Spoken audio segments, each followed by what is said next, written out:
Ser mãe era meu maior sonho desde criança. E por mais contraditório que pareça, descobrir aquela gravidez me trouxe alegria mesmo em meio ao caos. Eu estava cansada, trabalhando demais e com um casamento que já não se parecia com um lar. Mas quando vi as 2 linhas naquele teste, me permiti acreditar que poderia ser diferente. Que a chegada de uma nova vida pudesse também restaurar a minha. Preparei tudo com carinho. Um jantar simples, velas acesas, o teste embrulhado numa caixinha. Esperei Gustavo chegar. Ele entrou em casa no modo automático, largando as chaves na mesa, a mochila no sofá. Nem notou a decoração. Que é isso tudo? Murmurou, olhando de soslaio. Abre, sorri, tentando conter a ansiedade. Ele desembrulhou o pacotinho com uma lentidão impaciente. Quando viu o teste, franziu a testa. Tá brincando? Não, eu tô grávida, Gustavo. Nós vamos ter um filho. A reação que eu esperei, um abraço, um sorriso, um sério, emocionado, nunca veio. Ele simplesmente se levantou e foi direto para a geladeira. Era só o que me faltava agora. Como assim? Perguntei, ainda atordoada. Mal a gente se ajeitou na vida e já vem filho? Você não sabe se cuidar? Aquela noite, dormi de costas para ele, mordendo o travesseiro para abafar o choro. E a partir dali, tudo foi ladeira abaixo. As semanas seguintes foram um teste de resistência. Os enjoos me dominavam, eu tentava ir trabalhar e fingir normalidade, mas cada dia era uma batalha. Quando dizia que precisava de ajuda, ele reclamava. Já tá assim no início? Imagina no final, dizia, com desdém. No primeiro ultrassom, ele inventou uma desculpa de última hora e não apareceu. Escutei o coraçãozinho do bebê sozinha. Gravei o som no celular e mostrei a ele à noite. Ele nem olhou. Tá bom, já vi, disse, passando para o próximo story no Instagram. A dor maior não era o corpo cansado, nem os enjoos. Era a solidão. Eu falava com minha barriga, contava histórias, passava a mão com carinho. Do lado de fora, nada. Nenhum toque, nenhuma palavra. Com 5 meses, uma dor intensa me acordou de madrugada. Corri ao banheiro e vi sangue. Fiquei desesperada. Liguei para a clínica e me orientaram a ir ao hospital urgente. Chamei por Gustavo. Ele veio bufando, coçando os olhos. Que foi agora? Tô sangrando, Gustavo. Tá doendo. Me leva pro hospital, por favor. Ele se encostou no batente da porta e cruzou os braços. Você vive com essas coisas. É psicológico isso aí. Não vou sair agora não. Vai de táxi. Gustavo, por favor. Eu tô perdendo nosso filho. Foi aí que ele sorriu. Um sorriso cínico, cruel. Então vai de joelhos. Ha. Travada pelo choque, não consegui reagir. Fiquei ali, encolhida, sentindo o sangue descer e o mundo desabar. Por sorte, um vizinho ouviu minha queda no corredor e chamou o SAMU. Cheguei ao hospital em estado grave. A hemorragia era intensa. O bebê ainda estava vivo, mas com batimentos fracos. Passei horas desacordada. Quando acordei, estava em uma sala fria e silenciosa. Ao meu lado, uma enfermeira segurava minha mão. Ele não resistiu, né? Ela fez que sim com a cabeça, os olhos marejados. Perguntei pelo Gustavo. Ela hesitou, depois respondeu com firmeza. Seu marido foi embora assim que soube da perda. Disse que não havia mais o que fazer aqui. Dormi aquela noite no hospital, com o travesseiro molhado de lágrimas. Eu me perguntava o que havia feito de tão errado para merecer aquilo. Nem a morte do meu filho comoveu o homem que dizia me amar. 2 dias depois, tive alta. Voltei para casa sem enxoval, sem bebê, sem alma. Gustavo me esperava no carro. Não desceu, não falou. A viagem foi em silêncio. No velório, ele chegou atrasado, de óculos escuros. Fingiu tristeza, conversou com parentes como se fosse o pai mais presente do mundo. Eu fiquei com o caixãozinho no colo. Era branco, pequeno, pesava quase nada e, mesmo assim, carregava mais do que eu podia suportar. Foi quando ele se aproximou. Olhou pro caixão com frieza. Fez um carinho leve na madeira, como quem passa a mão num móvel velho. Então, sem olhar para mim, murmurou: "Você matou ele." E naquele momento, eu descobri que ainda existia dor além da dor. Depois do sussurro covarde de Gustavo no velório, meu corpo gelou. Eu ainda segurava o pequeno caixão do nosso bebê nos braços quando escutei aquelas palavras. "Você matou ele." Como se a dor da perda não bastasse, ele cravou mais uma faca no meu peito. A pior de todas. Não tive forças para reagir.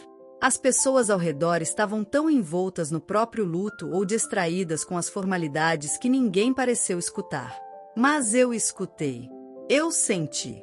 E aquilo ficou reverberando dentro de mim, como um eco interminável, corroendo o pouco que restava da minha sanidade. No fim da cerimônia, fui deixada sozinha no cemitério. Gustavo saiu sem dizer nada, sem esperar. Algumas tias se ofereceram para me levar, mas eu recusei. Andei de volta para casa. Precisava sentir o peso do que tinha acontecido. Precisava processar, ou talvez me punir. Ao entrar em casa, o cheiro do quarto do bebê ainda estava ali. O kit berço, os bares dobrados, o sapatinho que eu havia comprado escondido com meu primeiro salário daquele mês. Tudo permanecia como se nada tivesse acontecido, e isso tornava tudo pior. Fechei a porta do quarto e prometi a mim mesma que só a abriria quando tivesse forças para encarar. Na sala, Gustavo mexia no celular, jogado no sofá, como se fosse um dia comum. "Tá com essa cara por quê?" perguntou, sem me encarar. "Porque eu perdi nosso filho." Ele bufou. "Já falei para parar com esse drama. Não foi culpa minha. Quem estava carregando era você." Eu não respondi. Subi as escadas e entrei no quarto, mas não consegui ficar lá. O colchão parecia contaminado. Dormi no chão, abraçada a um cobertor velho. Nos dias seguintes, Gustavo se afastou ainda mais. Chegava tarde, não falava comigo, e quando falava era com desprezo. Parecia sentir raiva de mim por algo que eu não compreendia. Eu tentava entender de onde vinha tanto ódio, mas não encontrava respostas. Sentia como se a minha simples presença o incomodasse. Foi então que recebi uma mensagem da Valéria, a enfermeira do hospital. "Amanda, como você está? Tenho pensado muito em você." Respondi com dificuldade, porque até escrever parecia doer. Ela pediu para me encontrar, e marcamos um café. No dia, quando ela me viu, se emocionou. "Amanda, você está irreconhecível. Você tá se cuidando?" "Tô tentando." Menti. Mas minha aparência desmentia. Olheiras fundas, rosto abatido, mãos trêmulas. "Eu não queria te incomodar, mas precisava te contar o que vi." Ela disse, com um tom firme. "O quê?" "Seu marido." Ele, quando o médico disse que o bebê não resistiu, ele só abaixou a cabeça, cruzou os braços e disse: "Pelo menos agora ela volta ao normal." Senti o chão sair debaixo dos meus pés. "E depois," continuou ela, "ele passou no corredor dizendo que tinha se livrado de um peso." Levei alguns segundos para processar aquilo. Valéria me observava com compaixão. Eu mal piscava. Minha mente revivia a cena da queda, o sangue, a dor. Lembrei da porta do quarto dele fechada enquanto eu gritava por ajuda. Ele me culpou. "Valéria, disse no velório que eu matei o nosso bebê." Ela apertou minha mão. "Você não tem culpa nenhuma. Eu estava lá. Você chegou sangrando, fraca. A médica disse que os batimentos estavam caindo fazia horas. Se ele tivesse agido antes." Ela parou. "Amanda, você podia ter morrido." Fiquei em silêncio. Pela primeira vez, a possibilidade da minha morte pareceu mais lógica do que assustadora. Aquilo me assustou. Valéria continuou. "Você precisa de apoio. Tem alguém da sua família aqui?" "Meu irmão, talvez. Ele mora a 3 cidades daqui." Minha mãe ainda se recupera de uma cirurgia. Ligue para ele. Hoje. Ela me abraçou antes de ir embora, e eu voltei para casa com um nó na garganta. Liguei para Caio, meu irmão. Falei pouco, quase sem voz. Mas bastou ele ouvir meu tom para dizer: chego amanhã cedo. E chegou mesmo, com os olhos marejados e o rosto contraído de raiva. Me diz que ele não te deixou sozinha naquele hospital, Amanda. Não respondi. Ele te culpou? Baixei os olhos. Ele entendeu tudo. Sem mais perguntas, ele pegou minha mala e começou a arrumar minhas coisas. Vamos embora daqui. Eu não sei. Ainda tenho medo, vergonha. Ele te fez acreditar que você devia sentir culpa. Mas a única coisa errada aqui é ele. Enquanto isso, Gustavo chegava em casa cada vez mais tarde, visivelmente irritado com a presença do Caio. Já tá trazendo visita agora? Vai fazer sala para ele também? Melhor visita que já entrou nesta casa. Respondi. Foi a primeira vez que o encarei de volta. Ele riu com desprezo. Agora você tá toda corajosa, né? Mas coragem não salvou seu filho. Caio se levantou, o punho fechado. Mas eu segurei seu braço. Não. Ainda não. Naquela noite, dormi na casa da vizinha, Dona Cida, que me acolheu com carinho surpreendente. Ela contou que escutou meus gritos naquele dia da hemorragia e chegou a bater na porta. Disse que ouviu a risada de Gustavo e teve vontade de chamar a polícia. Só não chamei porque achei que você ia me odiar. Mas se eu soubesse... Você não tem culpa, Dona Cida. A culpa é dele. Só dele. Caio, nos dias seguintes, começou a investigar. Pediu imagens da portaria, descobriu horários de entrada e saída, e até conversou com funcionários do hospital.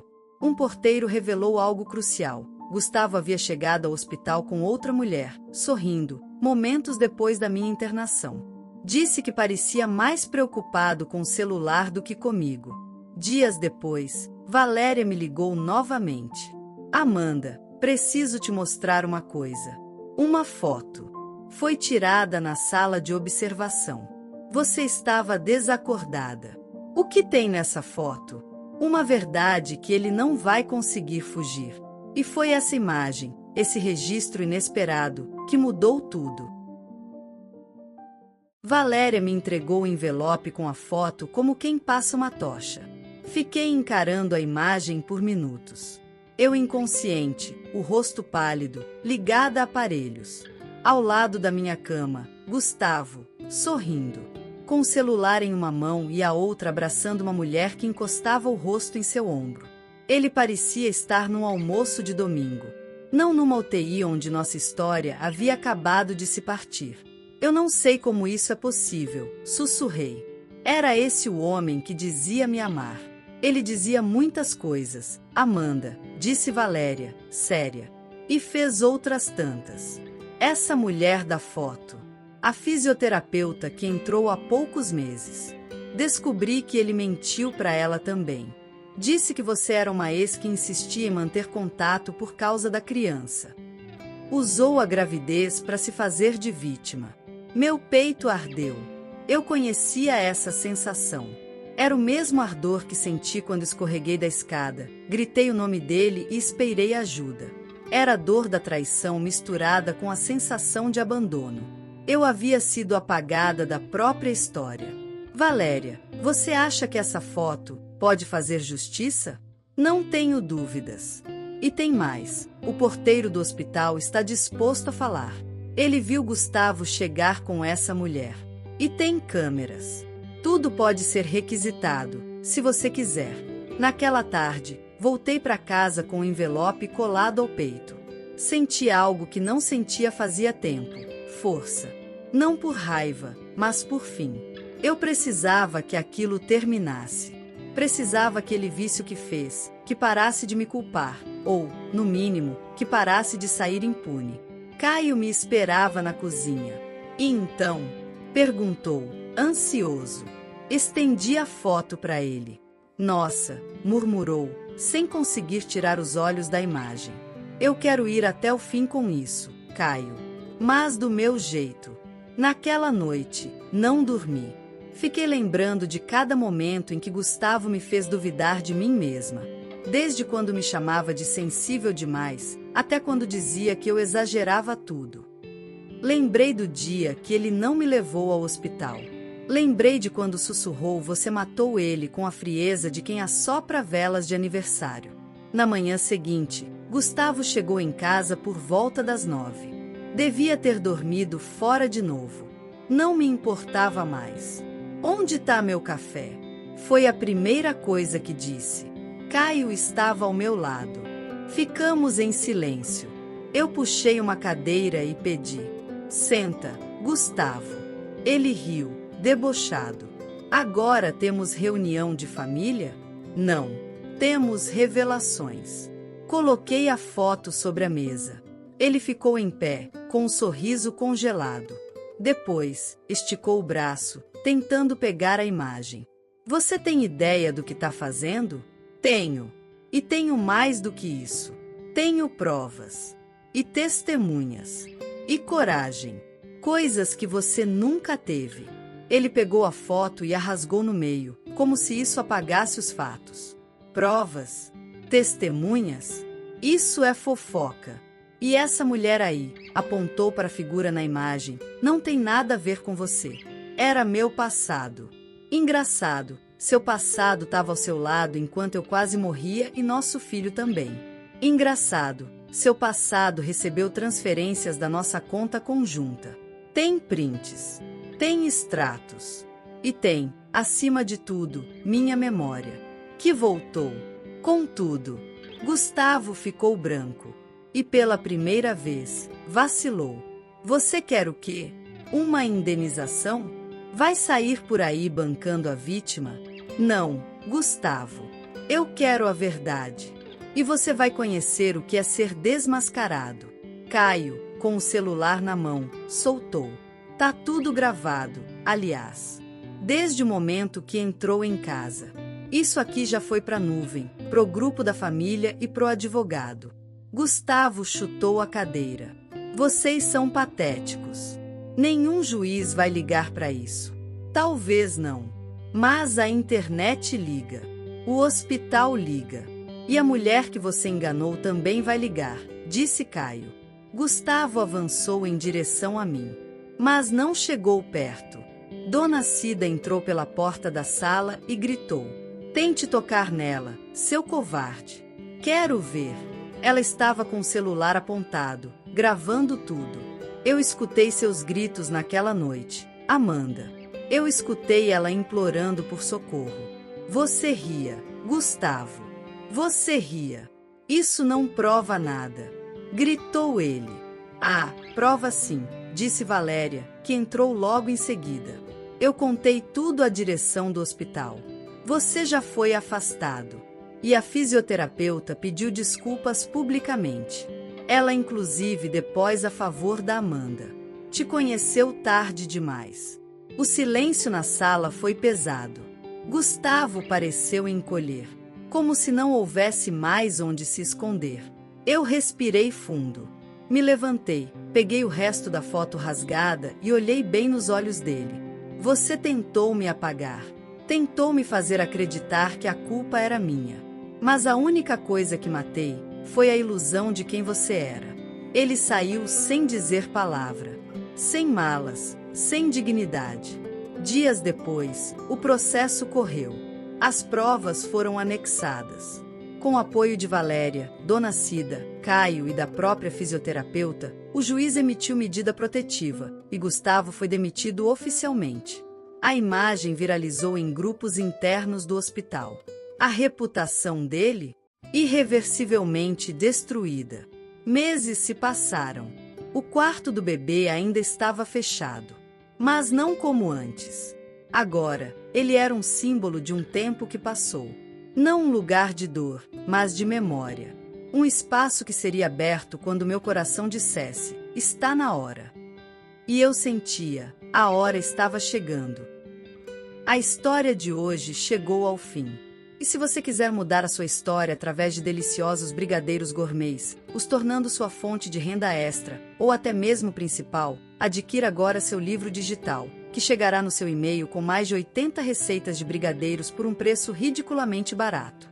Você ainda ganha bônus sensacionais como planilha mágica de precificação, receitas bônus de outros doces e muito mais.